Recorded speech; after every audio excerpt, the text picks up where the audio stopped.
terms, and that's what we're looking at with hack number 3. It's a blustery autumn day in London, and I'm walking up Primrose Hill to meet a man with another unusual idea. He thinks he can help save coral. I should warn you though, it's very controversial. Hey, is it Daniel? I'm Sam. How you doing? Great to meet you. This is Daniel Harrison, a researcher from the University of Sydney in Australia, and he was here for a conference to talk about his plan. And as we were standing there on the hill, he pointed up at the thick grey clouds blanketing the sky, and he told me about his idea to protect the coral. We already have clouds that occur above the Great Barrier Reef. We just need to provide them with a little bit more sea spray to make the clouds a bit thicker and denser and cool the water below by reflecting more sunlight back into space. You can thicken them up.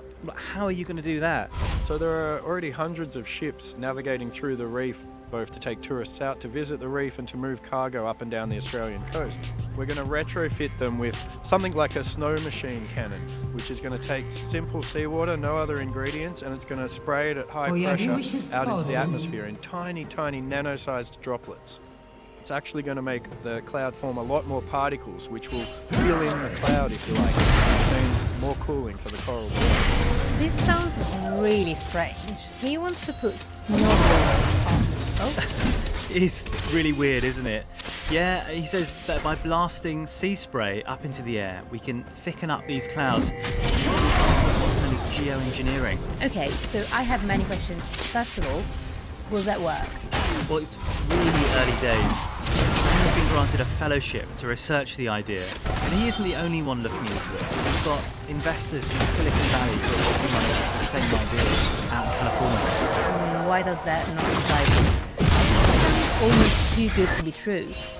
What are people saying about it? So, geoengineering as a whole is really controversial, and the main objection is that it's just super risky. Some people want to try more radical ideas, like firing sulfur dioxide into the atmosphere. They're basically trying to reverse the mess made of our climate, and we've just got no idea what the side effects will be. Daniel says this invention will be less risky than others because we can control when and where it will take effect. He says he only wants to do it for a few months of the year, in the summer months.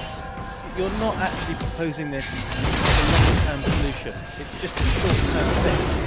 Absolutely not. These things are not solutions for climate change. These are stopgap measures to help while we change our emissions and we switch to renewable energy. We've done the modelling now and we think that at most this could probably buy the reef a decade or 2 decades. So we absolutely still have to get emissions under control. It becomes a risk versus other risk kind of proposition. Losing corals that support 25% of all marine life as opposed to the risk of slightly changing rainfall patterns. It seems to me that we need to investigate these options. So of course there's another problem, and it really relates to human nature. You're offering the promise of a kind of high-tech get-out-of-jail card. You're giving people and politicians the idea that there's a quick fix to this, and just putting that idea on the table can be dangerous because it kind of eases the pressure on them to tackle the root cause of the problem.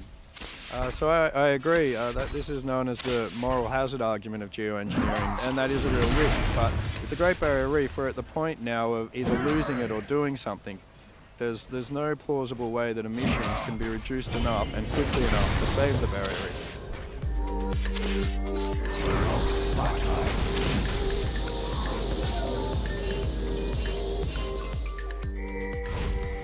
Okay, Sam. 3 hacks, all trying to protect, save and rebuild coral. They're all very different. They all have different levels of risk. And they all sound like they could be a long way off making a serious dent in the global threat that coral is facing. I suppose the big question is, are all these innovative ideas going to be enough to counter the effects of climate change? That is definitely the question looming over this whole programme, I suppose. Will we be able to grow and attach enough of this super coral? Can these insurance policies change the way that we all behave? And is geoengineering just way too much of a risk? I spoke to one expert who thought that massive coral losses were basically inevitable and that none of these hacks we've been hearing about would really counter that trend. And he said that coral could act as like a canary in the coal mine, a warning to all of us to clean up our act and prevent even more damage to our environment. Quite a bleak outlook. Well, there's still hope that we can save some coral. I guess exactly how much is still up to us. And I had an interesting conversation with Jamie Craggs. Remember, he's the aquarium director at Inland Museum. And he says it's difficult for the scientific community to tell this story to the public, because if you give them too much doom and gloom, people just switch off. But if you tell them good news stories about potential solutions, they might not be scared into taking action. So balancing the light and the dark, that's the real challenge here. Well, I liked his line, pockets of hope. It still seems like a good way to think about it. Personally, I'm going to think of the ocean in a different way from now on. Sam, thank you for giving us some insight into the world of coral.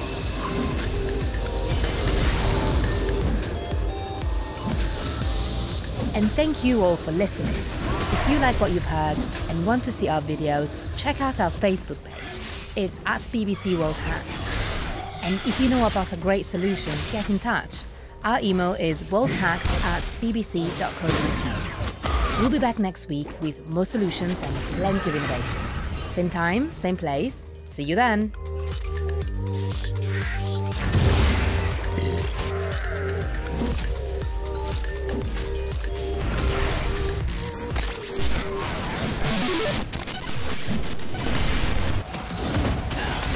This is BBC World Service, where science lives. For the creative. With drones, we can get blood anywhere in the country in 15 to 20 minutes. The curious. When we looked at our twins, we found there were certain microbes that were always present in the skinnier twins than the For nature lovers.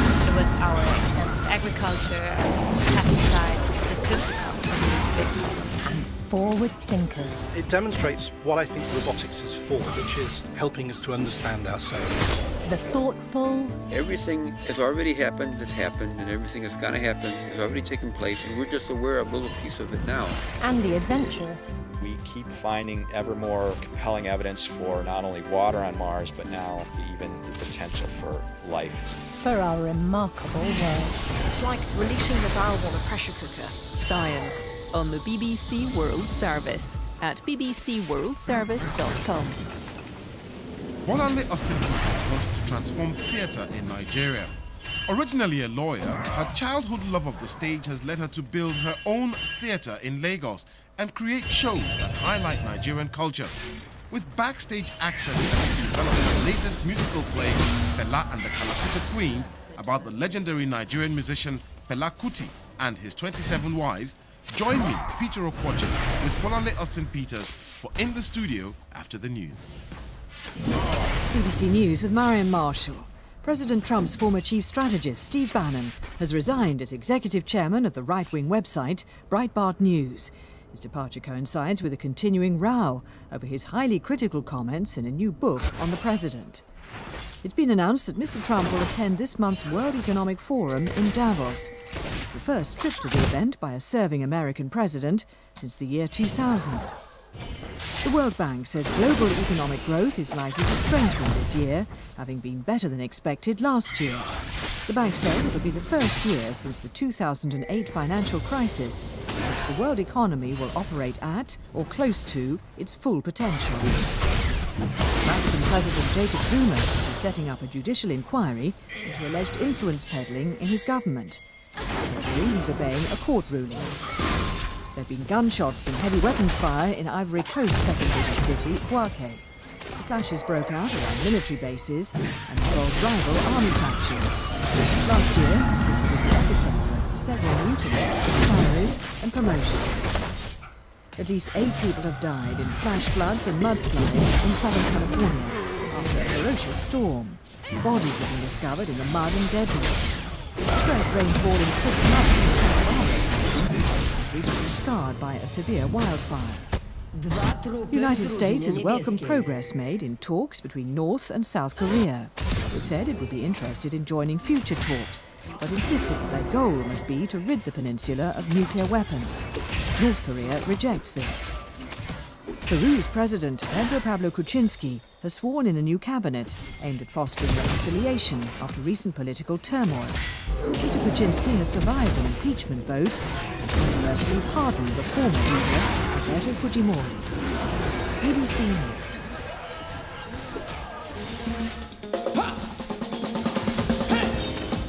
Meet the woman creating new theatre in the Nigerian city of Lagos.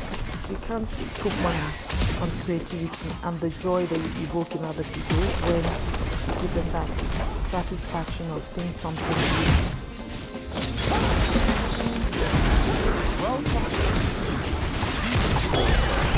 the program. Peter Okoche. And today we're in the company of Bonale Austin Peter, the artistic director of Terra Culture. Crafts her new musical show, Fela and the Queen, from the first script meeting to final rehearsals.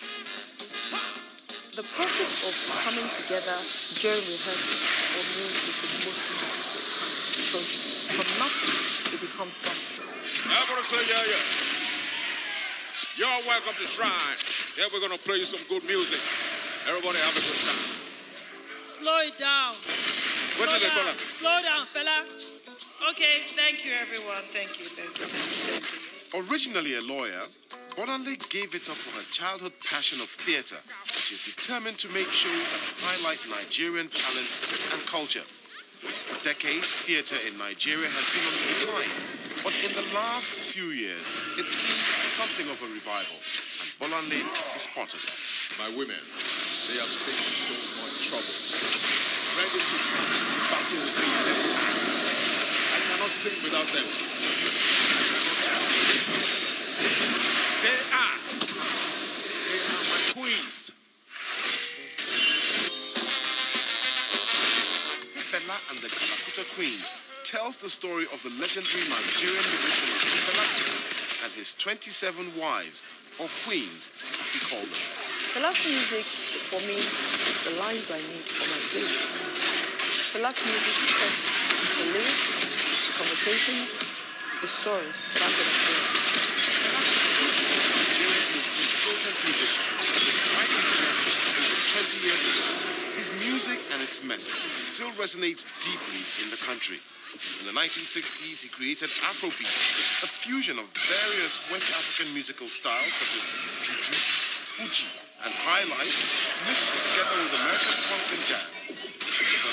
This new genre he was developing was a weapon with which to fight oppressive regimes across newly independent African countries, as well as the colonialists refusing to grant independence. His message ranged from skin bleaching to the gulf between the rich and the poor, from corruption to police brutality, something he experienced himself as he was arrested many times and beaten for his political activism. His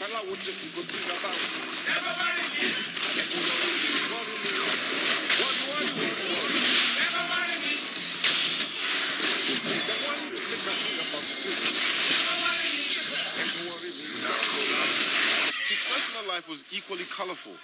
Despite being married, he set up what some have since referred to as a commune, which he called Kalakuta Republic. There he lived with his 27 brides or queens.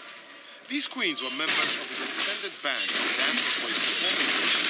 Fela married them on the same day in one large Yoruba ceremony to give them what he said was respectability.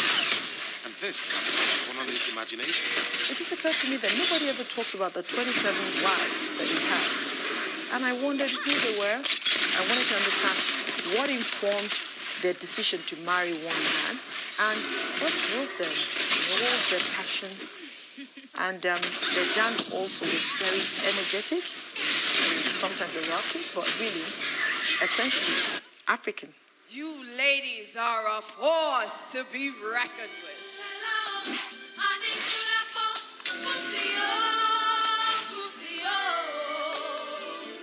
The musical has been a year in the making.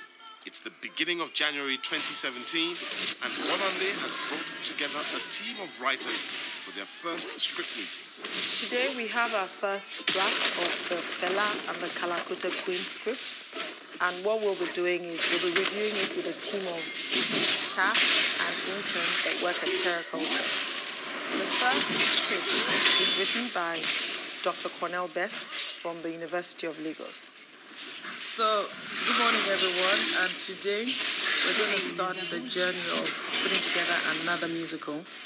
This is sort of like the most difficult bit, to be quite honest, because it's when you do the scripting and the conceptualization of scenes, you know that you have a play. So this is like the most important and most critical phase of the production for me.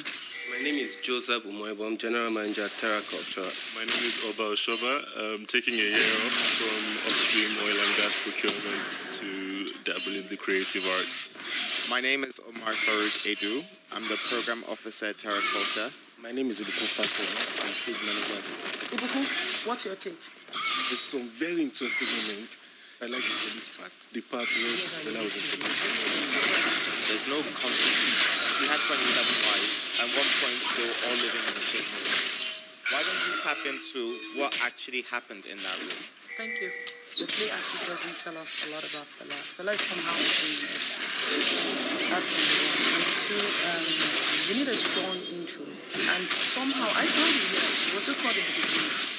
I felt that the birth of Fela, where the mother had a stillborn child, and she was consulting with the God. That's a fantastic way to start with, because we actually start with an introduction of activity. Okay, so what we will do now is we will all sit and rewrite based on all of our ideas. Thank you.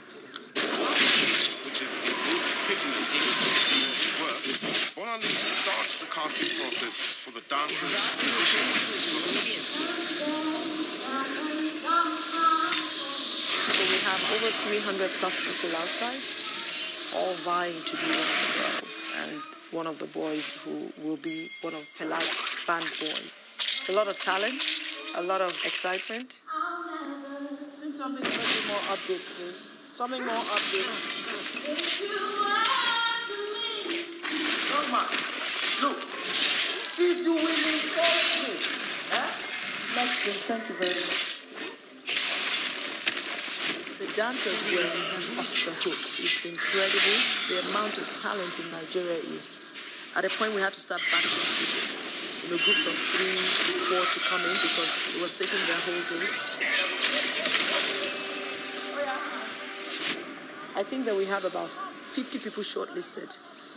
From there, they'll probably reduce to 20 or 25. From there, they'll probably reduce to final numbers. So that's the way to go. I love your confidence. After casting, we all sit there together and then we begin to discuss this story that never existed. And we start putting characters, and we start identifying the traits of each person and the belief of each person. So all of a sudden, from my mind, I begin to have real human beings. And you're beginning to think that, is this for real? This was all just a thought. It just started as a thought. And from that small thought, I have all of these people who are now believers. I gave you bread to quench hunger.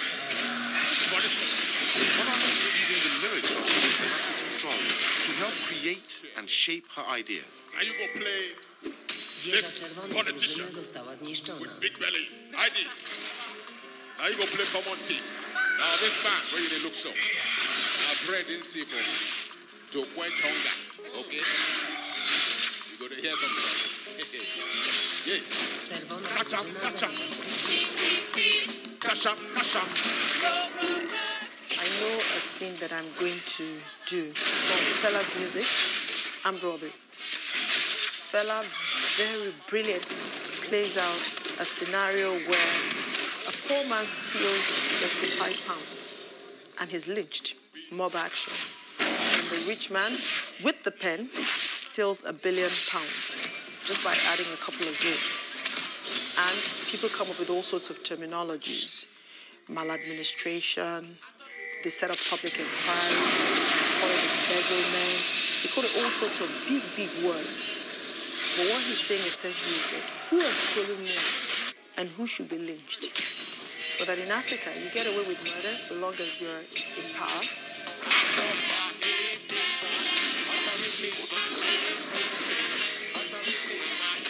That scene is already set in my mind. I've locked it. I can see a mob scene, people lynching a man who just stole a pen covered pocket in my motor park. And then the big man in his office, who sits there and he's orchestrating all of these mighty things. Nobody does anything about it.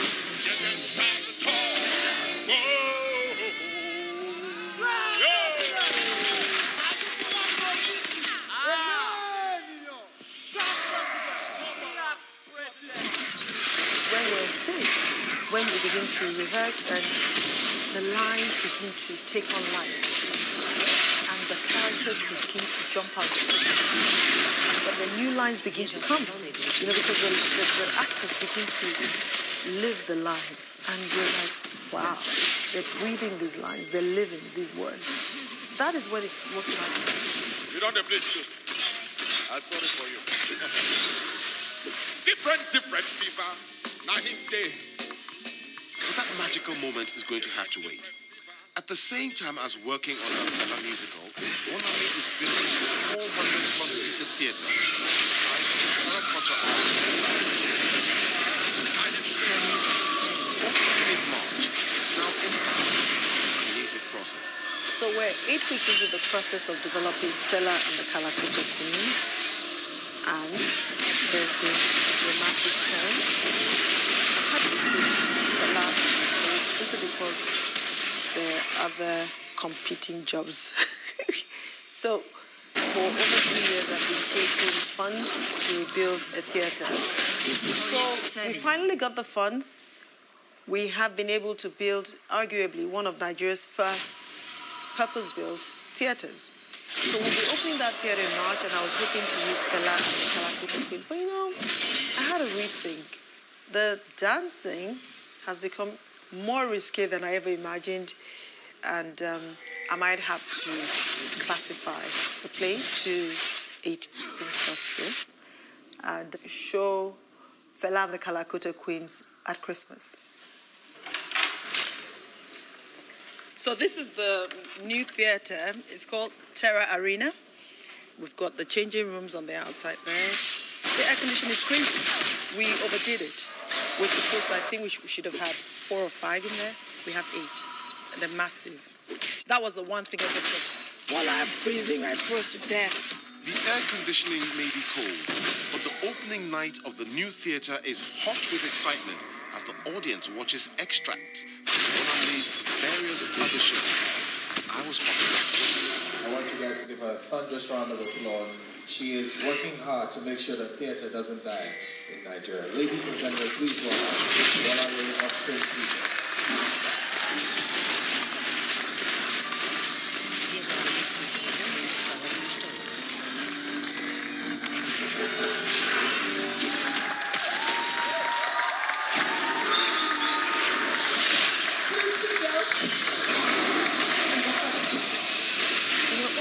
Theatre was probably one of the most hectic things I ever did. I took off my directing hat and I jumped into the building business.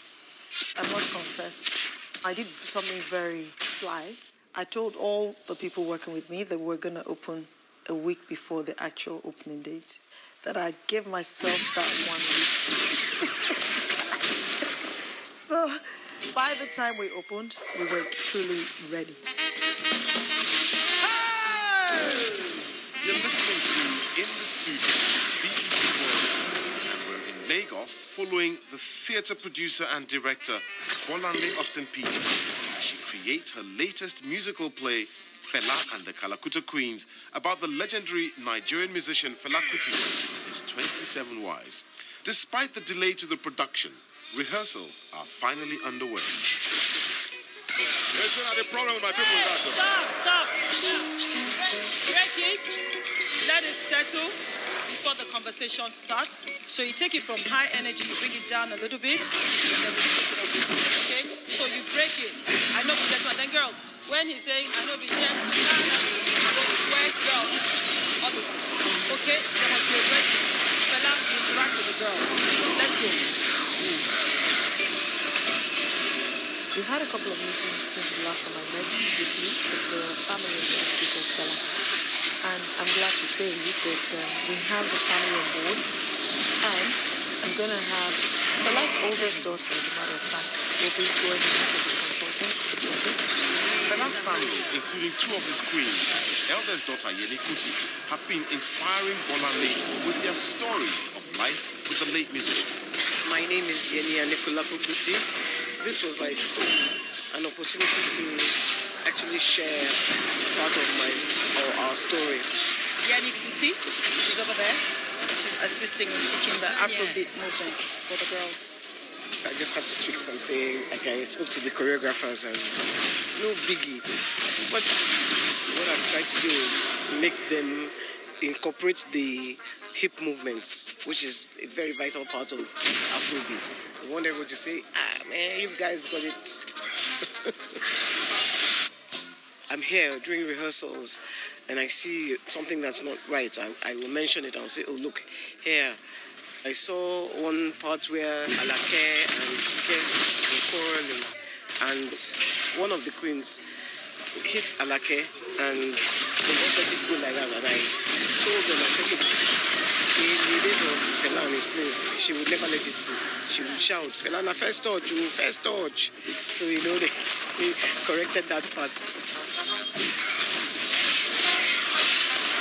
I got one of the rehearsals a couple of weeks ago, and tears were falling down my face, and so I told them, I said, you know, you guys did that really well because you put out the tears in me. Hey, Fela! So Lighton is playing Fela. He's been ill also. We've worked everybody so hard. Really hard. So nice to have you back. Do you have your strength back? Absolutely, I'm ready to go. I'm ready to go all the way.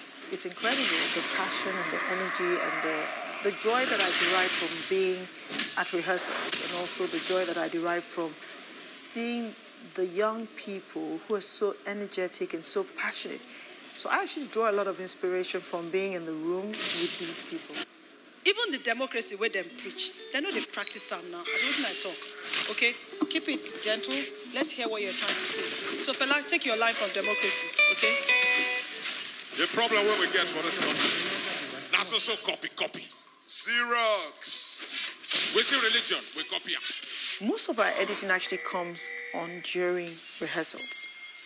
Maybe 50% of what we put into our plays are things that we develop spontaneously. Once the actors begin to live the lines and read the lines, things begin to pop up from the artists themselves and also from actors. So when you guys are like one long line is 7, Lillian is center. 5, 6, 7, go. I'm Paolo Piano and I am one of the choreographers. My name is Shogo Simuriwa. I'm playing Juro in Kalam Kalakusa Coins and I'm a designer. We're very Nigerian, we're very cultural. So from this space, we immediately point out someone that you can always run to when there's something wrong. It's been years of mama. She acts like a mother. She's a mother. She's our mother. She's our That's mama. It. Yeah. We know where Mama is going with the vision, and ever since we attached ourselves to that vision, it's more like every step is pushing the envelope. And when she says, guys, this is where we're going, that is where we're going. You can't say, you can't do this. But she sends messages to you at 3 a.m., 4 a.m., calls, and when she calls, you have to pick up that call. You heard that right. Bolanle is still creating and firing off her ideas at 3 a.m. in the morning. One critical idea she's been working on is how many of the 67 things should actually be depicted on stage. I've decided to focus on 6 queens that were very visible or sort of like very prominent. Funmilayo, very cantankerous, but very loved by Fela. Adejonwo, very bubbly, but at the same time can be very defiant as well. There's Lamile, who is from Ghana. There is Iyase. There is Alake, who is very educated. Lara, she's inconsistent. She'll just laugh for no apparent reason. Very giggly. All of them different personality types. You know, if you have too many girls telling the same story, then you split the focus of the audience, and then you will not have any key characters. A lot of women fighting for the attention of one man. That's really what it was. Realize that Fela has power and the both on stage and off. I'm here to appreciate the essence of it, but I'm also here to appreciate how you all negotiate power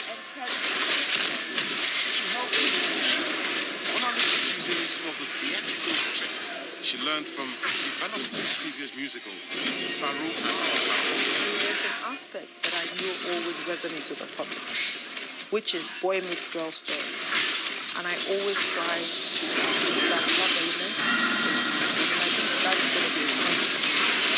The second thing that I found out was that increasingly Nigerians prefer music than dialogue.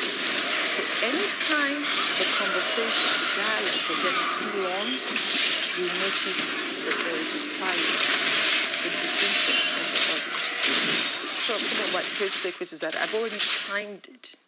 So I have an idea of how long I should allow conversations to drag on for before I raise the tempo with music. And it doesn't have to be loud, it doesn't have to have any accompaniment. All you need is for the actor to sing it. I think it's that. Now be the rape of the land. Everybody. And we they call them open and close. I want to tell you a story. Which is part fact and part fiction, is focusing on the women's lives in the last self-proclaimed Kalakuta, with its own laws and codes of conduct. I'm trying to bring to the audience an understanding of how Kalakuta works and what informed the girls' choices. The girls, for instance, were all in love with Fela, and they idolized him. And their entire existence was based on competing for his affection and time with him. It's a very complex play, and I had to really dig deep to balance it, to showcase the idolization of by these girls and actually the population, Nigerian mass at large, and the emotions of the parents. Those girls lived with Fela, how they felt, because a lot of us probably have never paid attention to the fact that there were some 15-year-olds, 16-year-olds, and the parents were actually traumatized. We look for Lara everywhere. We go to a police station. We go to a hospital. Only for somebody to tell us that they did Lara out of people. I recognize that this could be a controversial story, but I also understand that history must be taught, and that in hiding or pretending that certain things happen or didn't happen, you do not change. And the one thing that all of them say is that they wanted to be free, and that Fela's house gave them freedom. They were assigned roles and tasks. Everybody had duties they had to accomplish. Some were DJs, some would cook, some would mend their clothes. So people were busy doing different things at different times, and they were paid every week. In an important thing for the production, Olale has invited people from the Kalakuta Republic, including two of Fela's queens, Olaide and Lara, to watch rehearsals and give their feedback. Hello, Madam Bolande. We are very happy to see all your performance. Thank you. You are acting. Thank you very much for all that. Thank you. What I just want to chip in is that we, the queens, we have no right to challenge Fela for whatever he wants to do. Because I saw when Fela was calling the girls to come and do the practice and everything, they had to tell him that no, and they left him. Never. So please, a lot of people that are coming to come and watch your play, they know Fela very well. They know we can never challenge Fela. So please correct that. Yes. Thank you.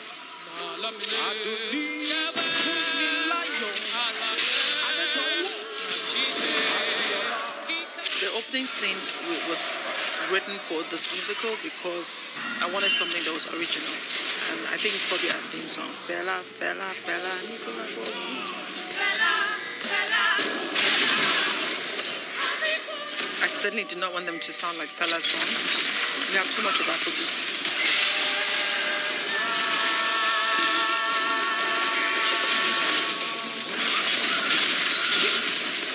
This is the last week of rehearsals without using the proper sets, and then we'll go into full stage use proper design, everything from next week. At this point, I'm going to become very brutal with content, also with performance. I can play the sax better than design. What are you doing? Come on, start again. What was that? Today, I'm focusing on cleaning up areas that do not have massive significance because I have to cut it back to 2 hours. It's about 2 hours, 30 minutes. But we have a lot of dance sequence and a lot of music. So what I'm going to do now is I begin to reduce the length of some of the performances. It's 4 days to opening night. We're super excited. As a matter of fact, I must be honest with you, I'm very happy at where I'm at. Typically with my other musicals, I get very nervous because I don't know how the public will receive us. But I'm pretty confident about this. We're just putting in the finer details and just tightening it up and taking out all that. So I'm excited, honestly. Super excited.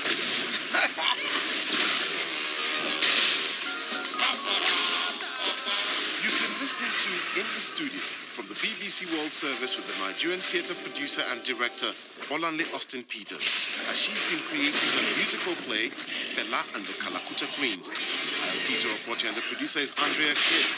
And you can go behind the scenes with more creative voices. Just subscribe to our podcast.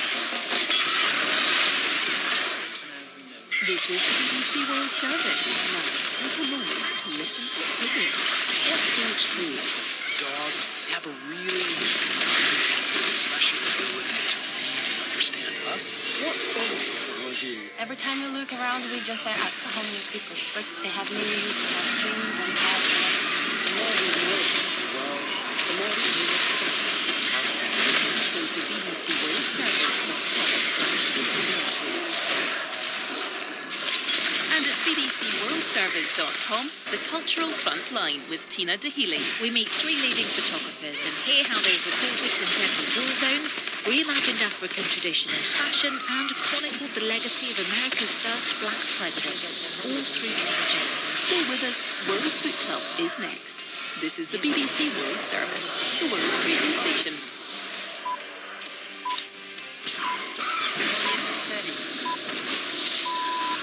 Coming up after the news, it's a special classic edition of World Book Club with me, Harriet Gilbert, coming from the Belgian capital, Brussels. We're here at the Biblioteca Litofiana to talk about one of the best-selling crime novels of all time, Murder on the Orient Express by the late Agatha Christie, in which that shrewdest of detectives, Hercule Poirot, hunts for a killer aboard one of the world's most luxurious passenger trains. With us to help untangle this fiendish puzzle knot and to discuss the enduring popularity of the Queen of Crime are acclaimed mystery writer Sophie Hannah, who brought the renowned scoop back to life with her new Hercule Poirot novels, and James Pritchard's great-grandson of Agatha herself. So tune in to World Book Club to hear James Pritchard and novelist Sophie Hannah in the Biblioteca Witokiana in Poirot's hometown, Brussels, and answering readers' questions about Agatha Christie's Murder on the Orient Express. Hello, I'm Marion Marshall with the BBC News. Steve Bannon, the former chief strategist to President Trump, has stepped down as executive chairman of the conservative website Breitbart News. Mr. Bannon's departure comes in the wake of a row over highly critical comments he made in a new book on Mr. Trump. Here's Regini Vaidyanathan. Even outside the White House, Steve Bannon wielded huge influence as the executive chairman of Breitbart News. But now he's lost that job too. Mr. Bannon apologised for saying that a meeting Mr. Trump's son Donald Jr. had with a Russian lawyer was treasonous, but also reportedly called Ivanka Trump dumb as a brick. In turn, the president took to Twitter to call him Sloppy Steve. In a statement, Breitbart's chief executive said Steve Bannon was a valued part of the website's legacy and thought the publication's financial backing forced him to go. President Trump is to visit the World Economic Forum in Davos, Switzerland, later this month. It's the first trip to the outgoing event, certainly as the president, since Bill Clinton attended in 2000. The White House said Mr. Trump would use the meeting to discuss his America First agenda. aims to strengthen America's business, industry and jobs. The World Bank says global economic growth is likely to strengthen this year after turning out better than expected in 2017. The bank says this will be the first year since the 2008 financial crisis when the world economy will operate at or close to its full potential. Nonetheless, the lead author of the report, Mr. Unziger, urged caution. It's a cyclical recovery, and cyclical recoveries come and they go. Our main concern is that once it fades, growth will slow back to its potential growth level. The South African President, Jacob Zuma, says he's setting up a judicial inquiry into alleged influence peddling in his government. The move follows a court ruling last month that gave Mr. Zuma 30 days to set up the investigation. Lebo Diseko is in Johannesburg. In a televised statement, President Zuma said that allegations that the state has been wrestled out of the hands of the people of South Africa are of paramount importance. And he said they were deserving of finality and certainty. His announcement came less than a day before a meeting of the top body of the ruling ANC, its National Executive Committee. There has been much speculation that it might try and force Mr. Zuma out of this position as president of the country, now that he is no longer leader of the party. There have been gunshots and heavy weapons fire in Ivory Coast's second biggest city, Bouaké. The clashes broke out around military bases and involved rival army factions. The city was the epicentre of a series of mutinies last year over the issue of salaries and promotions.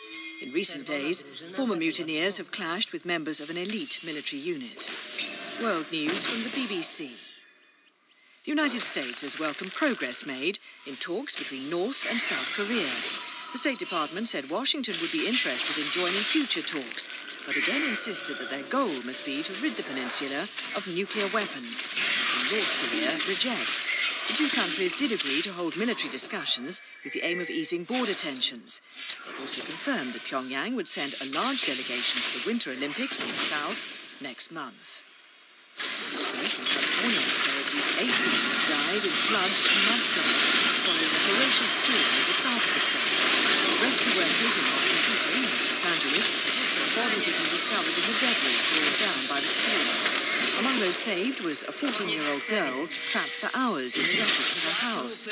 Heidi Fennell, who lives in Burbank, said she saw cars and other objects being swept away in the water. These cars were parked on our street, and they were picked up along with huge boulders, telephone poles, furniture, everyone's garbage cans. Everything got picked up in the water and flown down the street. For about a full hour, it rushed. The White House says Democratic and Republican lawmakers have agreed to work on an immigration bill that focuses on 4 high-priority areas.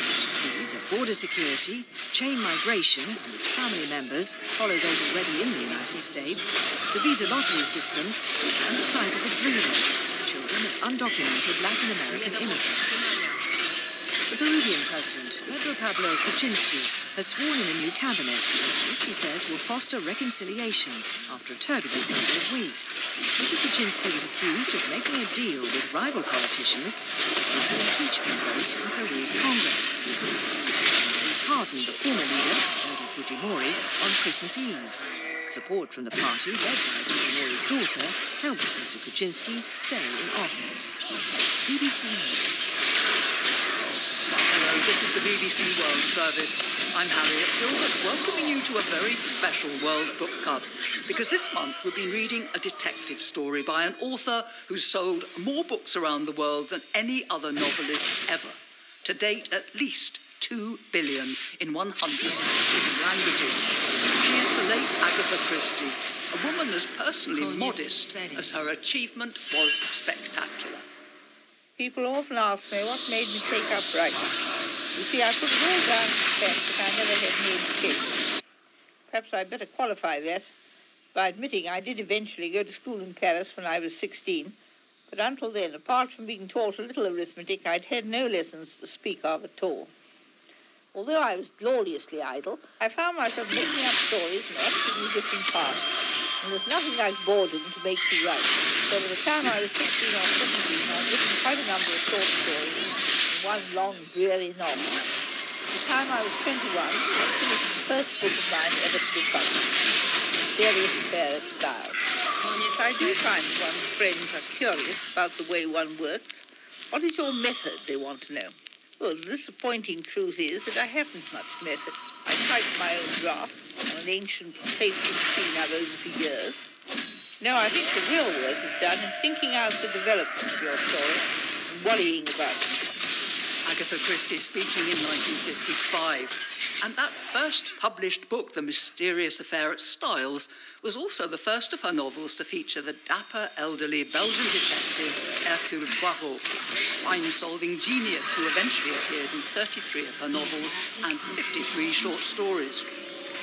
Poirot, when we meet him, has just arrived in England as a refugee from the First World War. But at one time we learn, before his retirement, he was a star of the Belgian police force.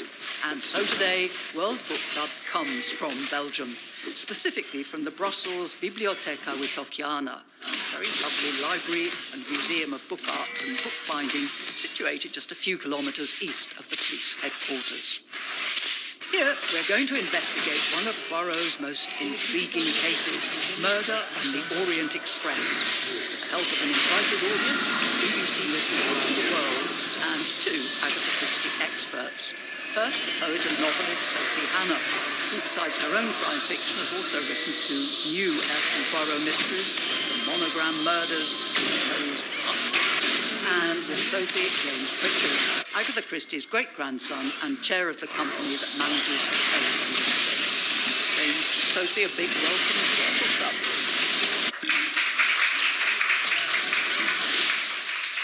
As the title suggests, the novel mainly takes place on a train travelling from Istanbul in Turkey to Calais in France. In the USA, the novel's occasionally known as Murder in the Calais Coach. Anyway, Poirot is on the train heading back home to England from Syria when two unconnected events take place. In a snowstorm in Croatia, the train comes grinding to a halt. And in one of the sleeping berths, a passenger is murdered.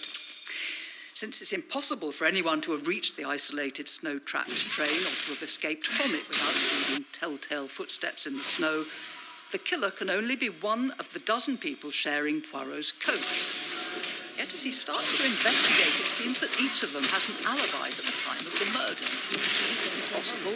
Well, Poirot's certainly perplexed. But let's start earlier. The train is still speeding through the countryside, and the murder victim, a wealthy, malevolent-looking American man, is at this point still very much alive.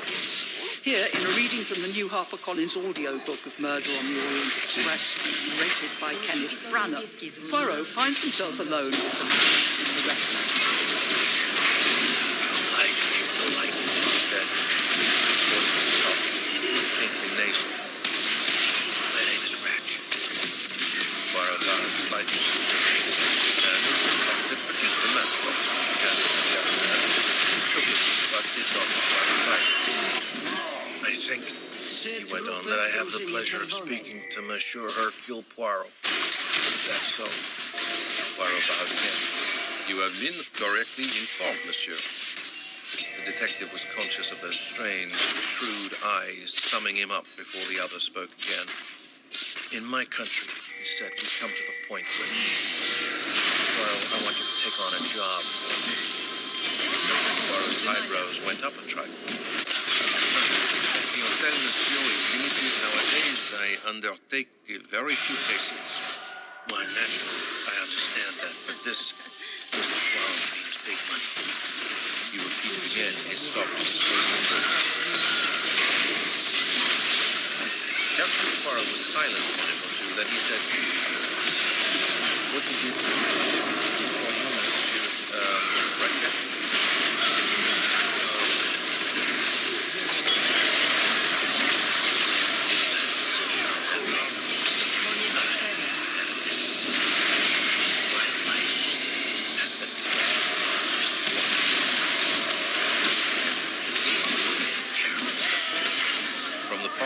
His hand brought a small automatic into sight for a moment. He continued grimly. I don't think I'm the kind of hardly happy. But as I look at it, I might as well make assurance doubly sure. I fancy what it is, Mr. Poirot. And remember, big money. looked at him thoughtfully for some minutes. His face was completely expressionless. The other could have had no clue as to what thoughts had passed in that mind. I regret, monsieur, he said at length. I cannot oblige you. The other looked at him shrewdly. Name your favorite, he said. Poirot shook his head. You do not understand, monsieur. I have been very fortunate in my profession. I have made enough money to satisfy both my needs and my caprices. I take now only such cases as arrest.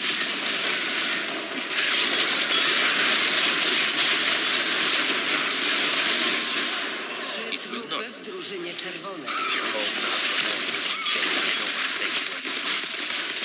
I also, Monsieur Roger. What's wrong with my proposition? Poirot rose. If you will forgive me for being personal, I do not like your face, monsieur, he said. Well, from Murder on the Orient Express, and questions now for our guests from the audience here in the Biblioteca Littoviana. Yes, the lady on the front there. My name is Patricia Van Black, and I live in Brussels. And my question is, who or what is the inspiration for Hercule Poirot?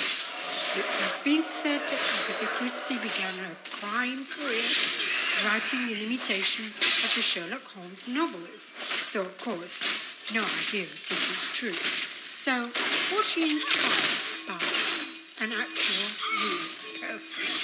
Well, I think that question can go to you, James Pritchard. First, who did inspire Poirot? The short answer is that no one knows. There is a view that around the time she was writing the novel, so in the First World War, she came across some Belgian refugees in Torquay, and somehow that inspired her.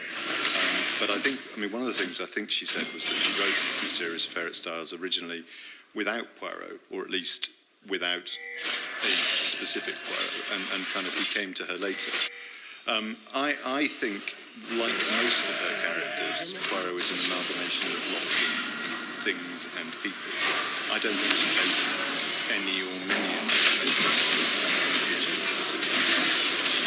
She took things from everywhere. So I think she obviously saw something or met someone or something who kind of gave her the inspiration for the kind of Belgian refugee. But I suspect after that it was her imagination that took over. James Pritchard, thank you very much indeed. And another question now from the audience here in Brussels. Hello, my name is Anna Ames. I'm also from Brussels. Hercule Poirot always makes it a point to say that he's Belgian and not French. I knew you told everybody around that you were in his hometown, but how do you know that he's from Brussels? Well, I believe